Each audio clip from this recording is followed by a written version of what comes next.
É uma alegria muito grande estar aqui com vocês. Nós temos muitas alegrias no mundo e as mais simples não são valorizadas. A gente valoriza a alegria dos sentidos, a alegria do poder, a alegria da beleza, a alegria do dinheiro. E nem sempre a gente dá o valor para a alegria simples e boa de estar no lugar certo, fazendo o que a gente mais precisa. Essa alegria é a alegria de hoje. Sejamos alegres por estarmos fazendo aquilo que o nosso espírito mais precisa. Aquilo que é bom, não só para o momento, não só para a matéria, mas para a eternidade. Podem ter certeza que nós estamos no lugar certo, uma atitude correta, na hora certa, fazendo o que é melhor para nós mesmos. Um dos fatos que mais intrigam a vida da gente é a repetição. Certamente vocês já ficaram um pouco intrigados com a repetição. Por que será que algumas coisas se repetem nas nossas vidas? Se uma criança chegasse para nós e falasse assim, tio, tia, eu estou há 3 anos vindo para a escola e passam sempre a mesma lição. O que você acha que estaria acontecendo na vida escolar dessa criança? Se há 3 anos ele está vendo a mesma lição, por que é? Porque ele está repetindo de ano, necessariamente. E se ele está repetindo de ano, por que será? Há outros motivos mais variados, cada caso é um caso, mas regra geral, a gente pode dizer que repete de ano, que repetem as lições para aquele aluno que não aprendeu. Simples assim. Para nós, será que serve isso? Será que serve isso?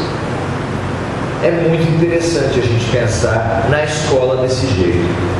Hoje a gente veio falar sobre uma parte do Evangelho em que Jesus fala de um cego de nascença, da cura que ele promoveu ao cego de nascença, desse livro, Os Filhos Pródigos, que veio por nosso intermédio e no qual a gente analisa parábolas e metáforas de Jesus contidas nos Evangelhos, porque nós sabemos que parábolas e metáforas foi uma das maneiras preferidas de Jesus ensinar e ao mesmo tempo é uma das maneiras mais desafiantes para todos nós. Vamos pensar por quê e vamos pensar nessa especificamente em que Jesus cura um cego de nascença, que em todos os tempos é um tipo de doença reconhecidamente incurável. E quando os fariseus vêm criticá-lo, vêm se antepor a ele, porque ele mandou o cego ir até se apresentar aos fariseus, ir até a sinagoga, porque a sinagoga naquele tempo tinha um livro de impuros, que eram as pessoas com doenças graves. Eles faziam um livro de impuros exatamente para classificar as pessoas piores, porque todo impuro, todo doente, era considerado uma pessoa pecadora, um excluído da sociedade. Quando as doenças eram transmissíveis, como no caso do mal de Hansen, da lepra, eles faziam vales fora da cidade e colocavam os excluídos lá. Isso não é muito diferente do que acontece até hoje, com os manicômios para os loucos, com os hospitais especializados, com os asilos para os idosos, com as penitenciárias. Nós ainda temos essa mania de fazer vales para os excluídos, como se com isso a sociedade fosse ficar pura, fosse ficar resguardada. É uma discussão interessante. Quando os fariseus vieram até ele espantados, porque todos sabiam que aquele era um cego de nascença, era um doente já muito conhecido de todos, Jesus falou para eles que essa era a missão dele, Jesus, perante a terra, que ele veio para um julgamento. E que na ação dele, Jesus, ele veio para que os cegos vissem, e os que veem na sociedade fossem considerados cegos. Não é uma interpretação fácil da gente ter. Por que Jesus falou isso? Eu vim para que os cegos vejam e para que aqueles que veem sejam considerados cegos. Por que será? Por todo o Evangelho, se vocês forem analisar, alguns de vocês certamente já perceberam, Jesus opõe a lógica dos homens à lógica de Deus. Por exemplo, de uma maneira fantástica, Jesus faz isso no Sermão do Monte, que é considerado o coração do Evangelho. Ele lá diz que uma das grandes prioridades do mundo, uma das grandes prioridades do homem encarnado, é o poder, é a riqueza. E ele fala: ai de vós ricos que já receberam tudo o que queriam aqui na terra, não esperem nada do céu. E ele, ao contrário disso, elogia, destina o reino dos céus para quem? Para os humildes. Vê se pode, que coisa mais discrepante das nossas prioridades. Bem-aventurados os humildes, porque deles será o reino dos céus. Os humildes são valorizados na nossa sociedade? Você vê pessoas valorizando: nossa, encontrei hoje uma pessoa muito humilde, olha que legal. A gente fala isso? A gente reza para que os nossos filhos aprendam a ser humildes? A gente faz promessas na passagem de ano: Deus, esse ano de 2018 eu quero ser humilde. Alguém fez isso? O primeiro valor das bem-aventuranças é a humildade. E isso é de uma grandeza. Isso não é só Jesus falando. Se vocês conhecem o mais básico da obra de Sócrates, o fundador da filosofia, a doutrina dele ficou para a eternidade, para a humanidade, por uma frase fantástica. Ele foi apontado no oráculo de Delfos pelas pitonisas, que eram as médiuns daquele tempo, por ser o homem mais sábio de Atenas. E ele saiu de lá falando: como assim? Eu, o mais sábio de Atenas? Como eu posso ser o mais sábio de Atenas se o que eu só sei que nada sei? Isso é uma frase de humildade. Buda, quando deixou uma vida de príncipe nos castelos e nos palácios para viver como um andarilho, que lição ele dá?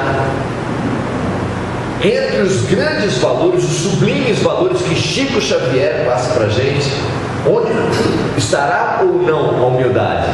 A simplicidade? Claro que sim. Francisco de Assis: por que será que as grandes almas eram simples e humildes? Por que será que Mahatma Gandhi, depois de promover duríssimas lutas pacíficas, todas elas, a independência da Índia, no momento que foram distribuir cargos, perguntaram para ele: mestre Mahatma, qual o cargo o senhor quer? O senhor quer ser presidente ou primeiro-ministro? E ele falou: nenhum.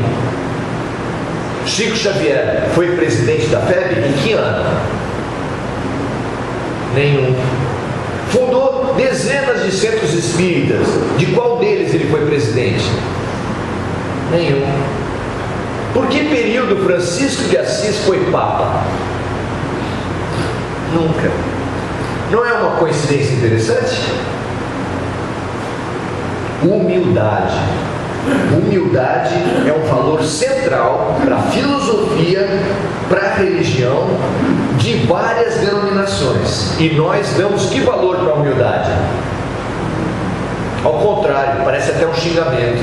Nossa, hoje encontrei um senhorzinho muito humilde, coitadinho. Humildade é É quase um xingamento. Quase um xingamento. Ou seja, o que nós entendemos da doutrina dos sábios? O que nós entendemos da doutrina dos sábios? A maior parte da humanidade vai ser budista aqui, vai ser cristã ali. E o que os seguidores menos fazem é seguir. Nós gostamos de ser seguidores que não seguem. Sabe como é que é? Não, vocês não sabem, né? Eu também não entendo. Na escola, a escola é uma comparação preciosa para nós entendermos a nossa condição no nosso momento. Por quê? Porque a escola também, como Jesus apontou, tem pelo menos duas hierarquias. Tem garotos na escola, garotos e garotas que são bons de sala de aula. E mesmo entre os bons de sala de aula, aí você tinha divisão. Uns eram bons em matemática, outros em português, outros em ciências. Mas havia um outro tipo de alunos que não era bom de sala de aula, mas na hora do recreio, nossa, ali eles eram leões, seja porque jogavam bola melhor, seja porque eram mais fortes, seja porque humilhavam os outros por serem orelhudos, baixinhos, gordinhos, altos, porque na escola tudo é motivo de um tirar sarro do outro. Então tinha os reis de sala de aula e os reis de recreio, os reis do intervalo. Uns ficavam competindo com os outros. E esses dois universos da escola, esses dois valores, onde alguns que recebiam nota mais alta, que prestavam atenção na aula, tem até adjetivos que eu não vou citar aqui porque o ambiente não permite, adjetivos altamente pejorativos pelo garoto estudioso. Vocês lembram disso? Como é que é, Maurício? Aluno estudioso e dedicado tinha adjetivos negativos. A turma do fundão é que era bacana. Gente, não é vocês, viu? Não é com vocês, tá? É só uma lembrança da escola. Mas é muito interessante essa escala de valores e que ela opera a todo momento em nossas vidas. Certamente, desse conjunto de pessoas que está aqui, alguns, para estar aqui hoje, ouviram gracinhas na família. Fala a verdade. Você não tem mais nada para fazer não do que numa sexta-feira à noite ir para o centro espírita? A gente não ouve isso. Então quer dizer que a pessoa que busca Deus, que busca o bem, que busca a luz, é ridicularizada em alguns ambientes? Não tem uma semelhança? É uma semelhança total. Existe um conjunto de valores do recreio e da sala de aula, existe um conjunto de valores divino e um conjunto de valores humano. E nós estamos, quer queira, quer não, quase que inconscientemente buscando os valores humanos. Ou vocês nunca perceberam como a gente busca os valores humanos? Então a gente sai de casa às vezes até bem animado. Aí quando está saindo de casa, olha a lixeira do vizinho. E aí tem uma caixa de papelão enorme de uma daquelas TVs de grandes proporções. Aí você lembra o tubo de imagem que você tem na tua casa. E você automaticamente já se acha menos. É normal. Vocês lembram da humilhação que sofria quem tinha celular grande? Nossa, fulano tem um tijolo. Sempre as pessoas se mediram pelo consumo. Você vai num shopping center, às vezes, vê um conhecido cheio de sacola.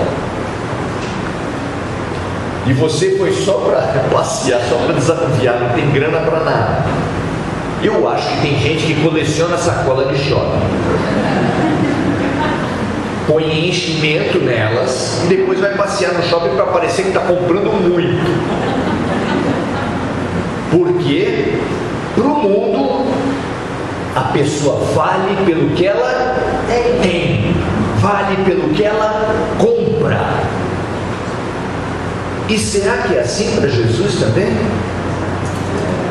Vocês acham que vocês conseguem ser completamente imunes à tremenda força da publicidade? Vocês acham? É muito difícil, gente. Se a publicidade não fizesse a cabeça das pessoas, não seria ela que moveria todo o universo dos esportes.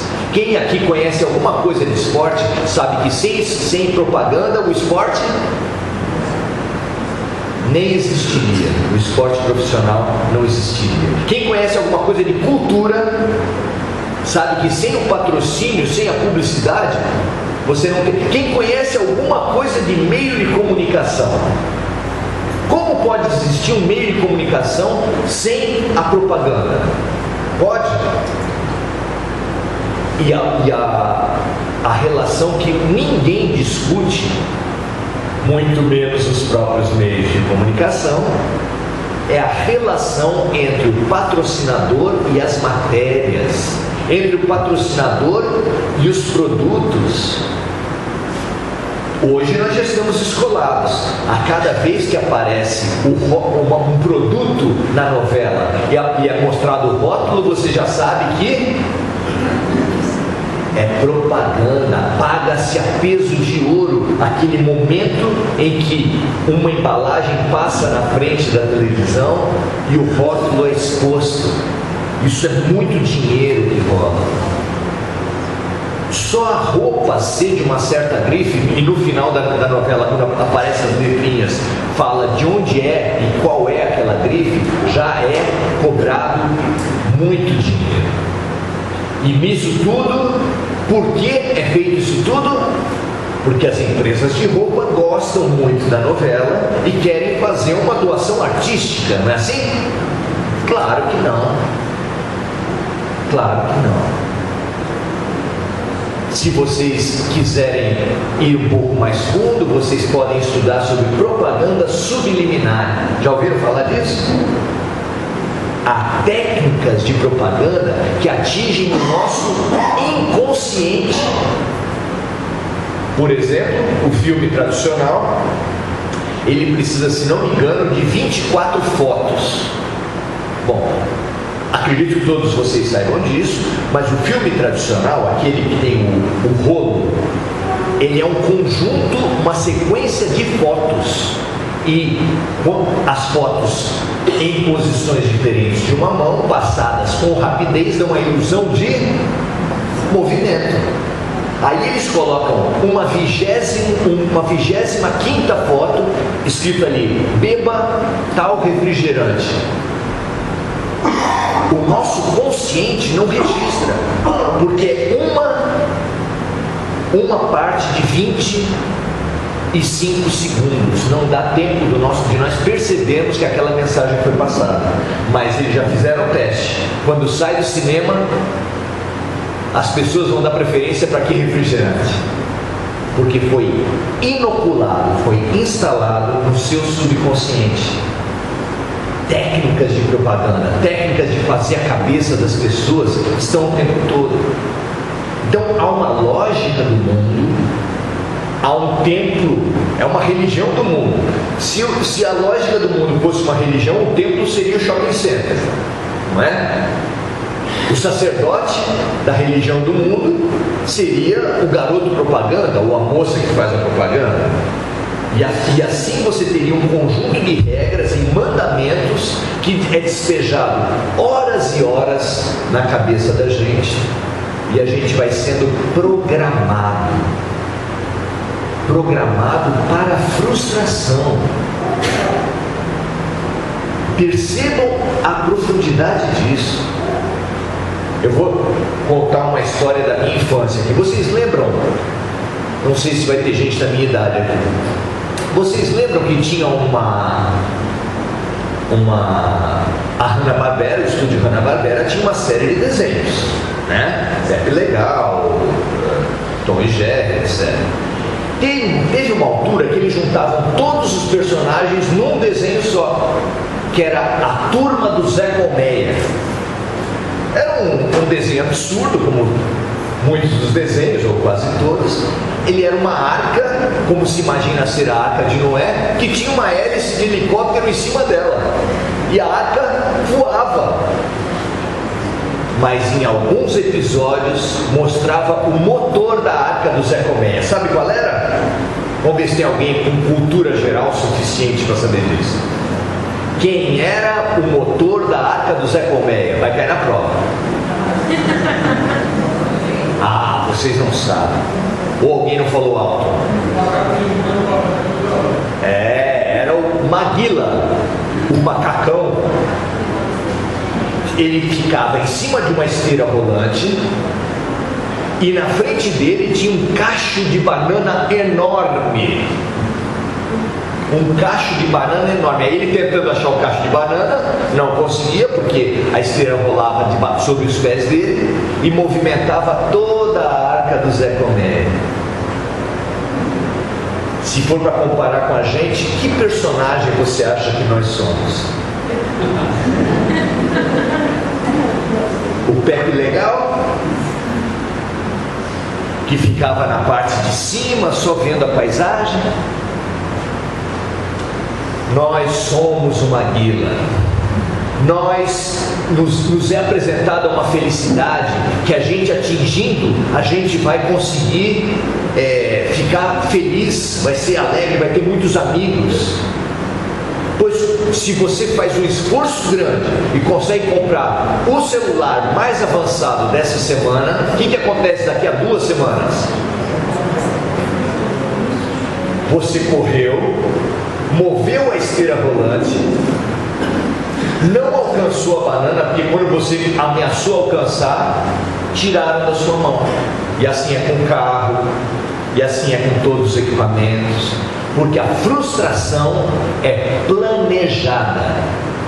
Se nós todos ficássemos satisfeitos com o nosso padrão de consumo, o que ia acontecer? Todo mundo aqui satisfeito. Não quero comprar mais nada. O que vocês acham? Todo mundo no Brasil, o que aconteceria com as fábricas? No centenário do Teatro Municipal de São Paulo, foram encontradas lâmpadas da inauguração funcionando. Aí se viesse um ET e falasse, como é que é? Há 100 anos atrás, vocês sabiam fazer lâmpadas que duravam 100 anos. Passaram 100 anos, vocês desaprenderam, não sabem mais fazer. Não é estranho isso? É para a gente melhorar e a gente piorou. Porque isso tem um nome bonito. Para a indústria, isso chama-se obsolescência programada. Eles programam a obsolescência dos produtos. Imagina um empresário chamando os seus engenheiros e falando assim: eu quero que vocês pesquisem uma nova lâmpada. Ah, o senhor quer que a gente faça uma lâmpada melhor? Ele, não. Você é louco fazer uma lâmpada melhor? Eu preciso que vocês façam uma lâmpada pior. É isso que acontece. Por quê? Porque a nossa mente, o nosso comportamento está sendo planejado. E assim é a lógica do recreio, e a lógica da sala de aula, a lógica do mundo e a lógica de Deus. Nós espíritas precisamos entender por que, sendo a nossa verdadeira pátria, a pátria espiritual, por que nós viemos para a Terra? Vocês nunca se pensaram nisso? Porque se o nosso lugar verdadeiro é o mundo espiritual, por que Deus organizou a Terra? Por que será? Vale a pena pensar nisso. Qual é o projeto de Deus ao organizar a Terra?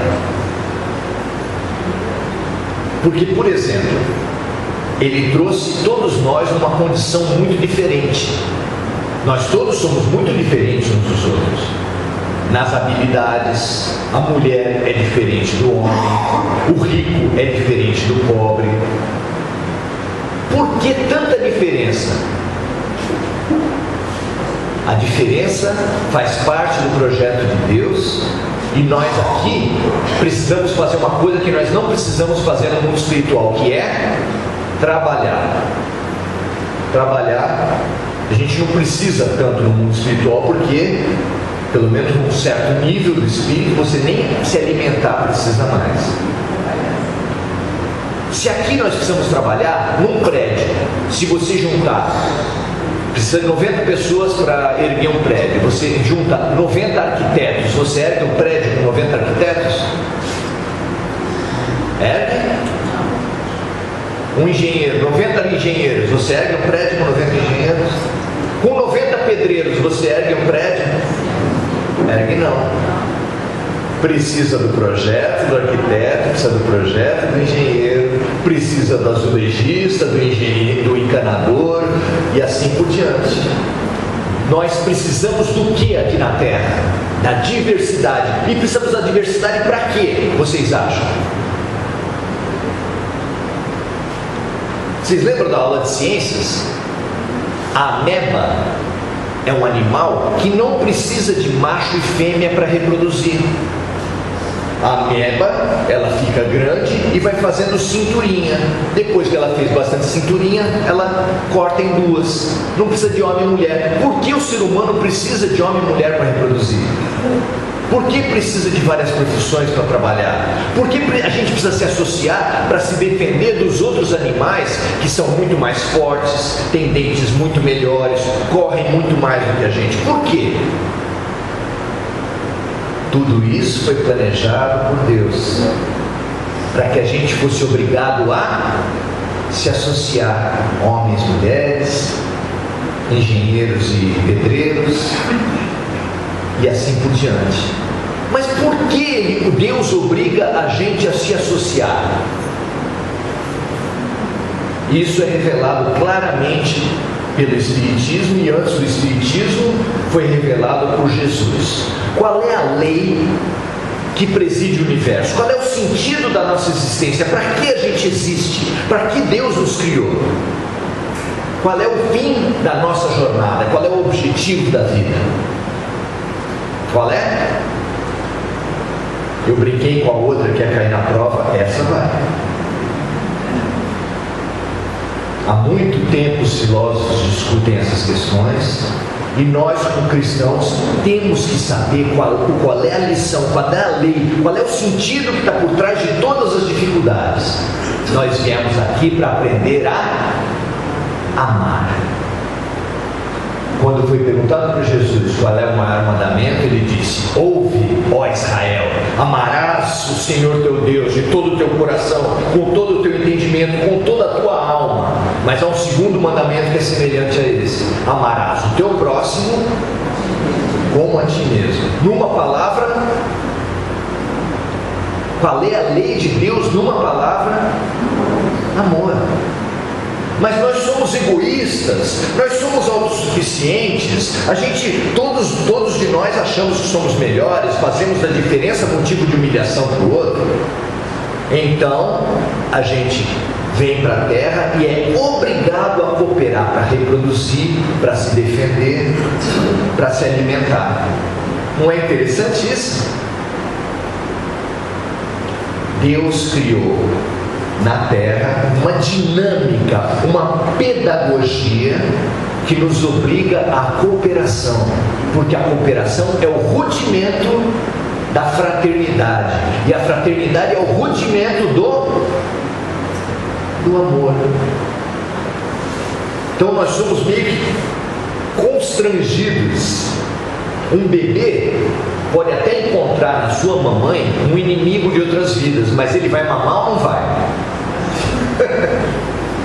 Precisa mamar. Um homem pode até ter uma certa aversão às mulheres, mas o impulso sexual vai fazer com que ele se associe.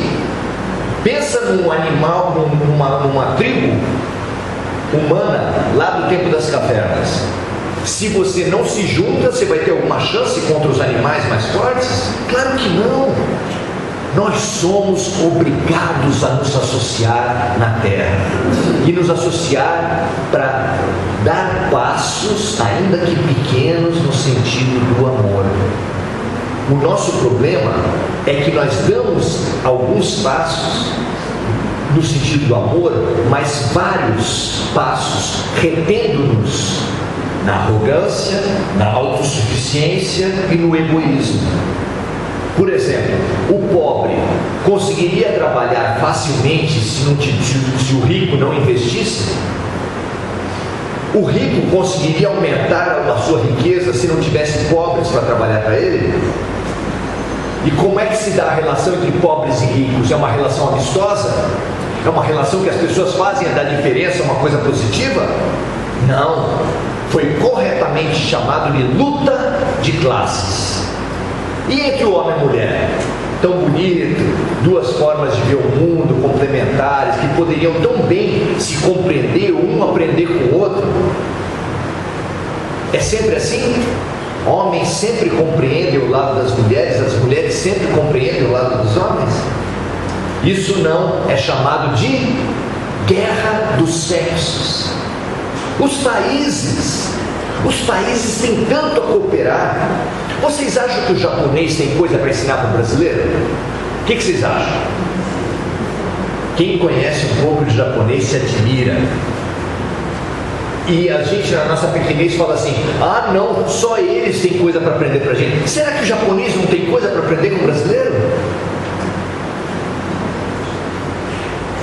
Nós temos muito para ensinar uns para os outros a partir da diferença, mas a gente não tem feito da diferença cooperação. Nós temos feito da diferença guerra, competição, opressão, bullying, humilhação. Vocês não concordam? Então, a lógica do recreio está prevalecendo sobre a lógica da sala de aula. A lógica dos homens, que é a lógica de orgulho, está se sobrepondo à lógica de Deus, que é a lógica do amor. E, com muita pena de nós, Deus mandou o diretor da escola. Depois de ter mandado um monte de professor, ele mandou o diretor da escola, porque ele teve muita pena da gente. E ele veio quebrar as nossas ilusões. Ele veio para a terra para dizer o que para nós? Aqueles que se acham melhores que os outros, que se acham os únicos que conseguem enxergar as coisas da vida, ele veio e mostrou para esses arrogantes, que acham que enxergam que ninguém mais enxerga, ele veio e mostrou para esses arrogantes que eles são cegos, que o orgulho nos cega, que é o orgulho que faz com que a gente cultive mágoas, suscetibilidades, que é uma palavra tão típica do meio espírita.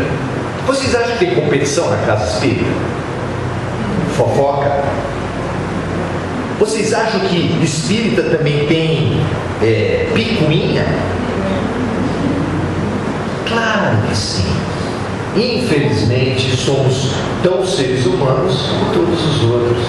Na família da gente também tem muita competição. A nossa trajetória não é do mal para o bem, não é do território do diabo para Deus. A nossa trajetória espiritual vai do orgulho para o amor. E para a gente conseguir sair do orgulho, tem que questionar essa lógica humana que está sendo passada para a gente. Será que eu realmente preciso consumir tanto quanto eu tenho consumido? E quando eu não consigo consumir, fico com inveja do outro. E essa inveja é base para fofoca, é base para maledicência, é base para eu armar as minhas guerras. Então quem tem é programado pela sociedade humana. Quem não tem também é programado. E ficam todos frustrados, todos estourando e violentando uns aos outros. Essa é a história humana. É por isso que nós temos tido tanta guerra, guerras comerciais, guerra dos sexos, luta de classes. Por todo lado que você vai, a diferença se transforma em competição, em opressão. Mas será que tem que ser assim? Será que é obrigatório que seja assim? Não. Jesus também veio, além de mostrar como nós temos ficado cegos de orgulho, que nós podemos passar a enxergar, que nós somos cegos sim de orgulho, mas que nós podemos passar a enxergar. E isso é urgente, porque nessa sala de aula, na humanidade da Terra, formada por aproximadamente, segundo os instrutores espirituais, 25 bilhões de espíritos, em torno disso, só estão 7 bilhões encarnados. Porque no fim da transição planetária, eu queria que vocês pensassem comigo, 25 bilhões de almas na escola. No final da transição planetária tem só 7 bilhões encarnados. Por que será? Por que será que no final do período, no momento crítico da humanidade, 7 bilhões estariam encarnados apenas? Exatamente como na sala de aula. Nós fazíamos o que o ano todo? No meu tempo, pelo menos, eram 4 provas. Primeiro bimestre, segundo, terceiro e quarto bimestre. Alguns estudantes nem queriam saber de nada, tiravam nota tão ruim que já desistiam no meio do ano. É ou não é? Isso já está acontecendo. O mundo espiritual fala que aqueles espíritos mais empedernidos no mal já foram tirados da Terra nesse momento que nós estamos vivendo, porque eles vão para outro planeta muito mais primitivo que esse nosso. Havia também alguns que no terceiro bimestre, antes da última prova, já tinham o quê? Passado de ano, já foram aprovados. Esses, se tiver algum na Terra, é só em missão. Uma Madre Teresa, uma Irmã Dulce, uma Mahatma Gandhi, um Chico Xavier. E havia aqueles que depois da quarta prova, por uma extrema condescendência do diretor da escola e do sistema de ensino, deixava que ainda ficassem.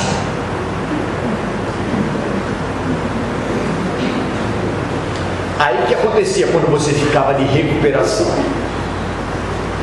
Os colegas que eram mais estudiosos saíam, você encontrava com eles na rua. Para onde você vai? Eu vou para a praia. E você? Não entendi, onde é que você vai?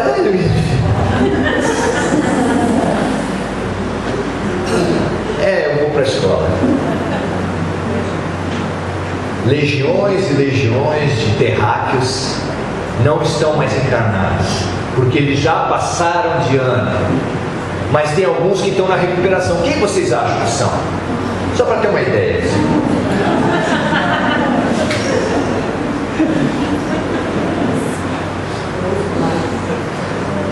Somos nós, gente.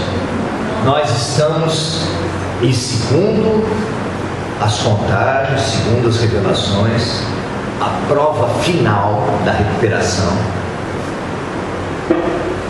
já está para acontecer. Nós temos poucos instantes antes da prova. E aí, por enorme condescendência do diretor da escola e por esforço de vocês, porque tem muita gente da classe de recuperação que não veio para essa reunião, mas vocês que vieram receberão o aviso do diretor da escola.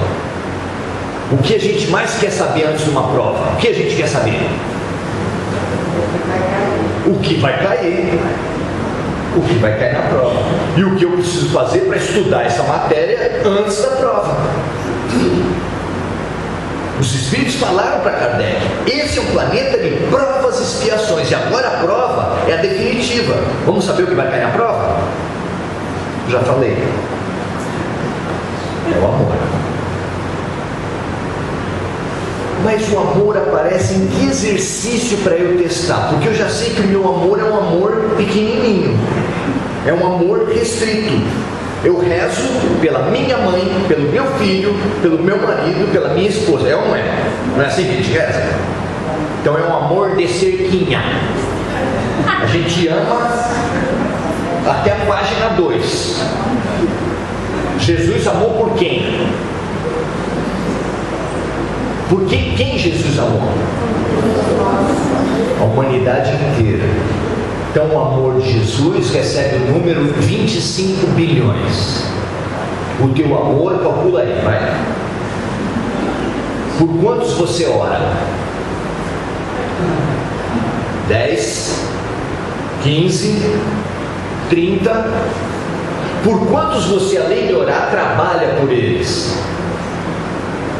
10, 7, 5.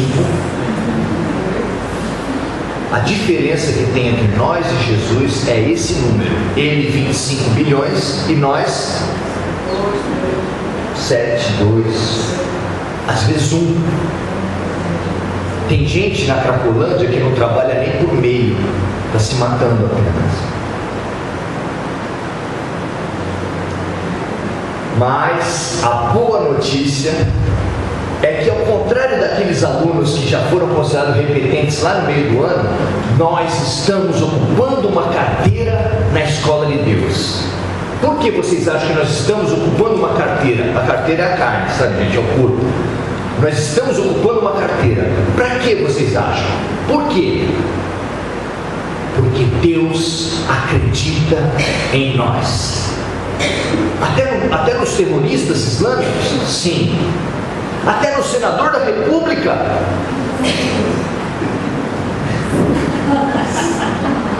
Até nos argentinos? Corintiano? Até na sogra? Se você está vivo, é porque Deus acredita em você. E se Deus é por nós, quem será contra nós? Ah, mas eu já errei muito, eu conheço gente que errou demais. Leia o melhor romance espírita que existe. Chama-se Paulo e Estevão. E ali mostra Saulo de Tarso, que depois foi chamado Paulo, às portas de Damasco, simbolicamente ainda com o sangue de Estevão nas suas mãos. Ele tinha acabado de matar Estevão. Acusou, perseguiu e matou não só Estevão, como toda a cristandade de Jerusalém. E foi para Damasco para fazer o que, vocês acham? Turismo? Ele foi lá para continuar a matar cristãos, em vingança, porque um cristão tinha convertido Abigail, que era a esposa dele. Sabe o que aconteceu às portas de Damasco? Um grande criminoso, o primeiro perseguidor de cristãos, o assassino do magnífico mártir Estevão, caiu do cavalo. Até hoje a gente fala, né? Fulano caiu do cavalo. Ele caiu do cavalo na areia quente do deserto e foi chamado por quem? Quem vocês acham que foi chamado? Foi resgatá-lo, foi recuperá-lo, foi falar que ele era o vaso escolhido. Quem? Jesus Cristo. Jesus Cristo chamou para si a grande prostituta de Magdala, chamou para si o grande assassino de cristãos de Tarso. Se ele fez isso com eles, nós temos chance. Mas nós precisamos aprender a usar bem esse tempo que nos sobra. Usar bem como? O que exercício de amor você acha na sua vida? Não dá tempo de cada um falar. Cuidar de planta é exercício de amor? Cuidar de planta é exercício de amor, sim. Cuidar de animal é exercício de amor? Sim. Cuidar de filho é exercício de amor? Depende. Tem um ditado no interior que fala assim: cuide das suas cabras porque meus bodes estão surdos. Isso é que você pode criar filho mesquinho, egoísta, fazendo oração com o emprego vir para o seu filho e dando-se com o resto. Não é assim que a gente faz? Pense bem, gente. Nós precisamos, a partir de agora, usar cada segundo da nossa vida nos nossos pensamentos, nos nossos sentimentos, nas nossas palavras e nas nossas ações, para nos exercitar na compaixão, que é fazer para o outro aquilo que gostaria que o outro nos fizesse, para nos exercitar na fraternidade, para nos exercitar na caridade e nos exercitar no amor. Cada segundo, não há tempo a perder. Nós estamos sendo avisados hoje, porque certamente muitos repetirão de ano. Segundo o Apocalipse, eu não sei se é tão severo assim, mas uma das leituras possíveis do Apocalipse, que fala sobre esses nossos tempos, é que apenas 1/3 da humanidade restará, permanecerá na terra. O esforço é tremendo. E se nós que estamos aqui, que aproveitamos a nossa noite de sexta-feira para ouvir o recado de Deus, nós vamos buscar ter olhos de ver e ouvidos de ouvir, a partir de hoje à noite e de amanhã, ler todos os nossos inimigos, as nossas antipatias, os nossos amigos, todas as situações que aparecerem à nossa volta como oportunidades de amar. Vamos ouvir Jesus falando no nosso ouvido através do nosso anjo de guarda, em todas as situações, em todas as oportunidades. E Ele vai estar falando para a gente assim: ame mais. A cada dia, ame mais. Boa noite.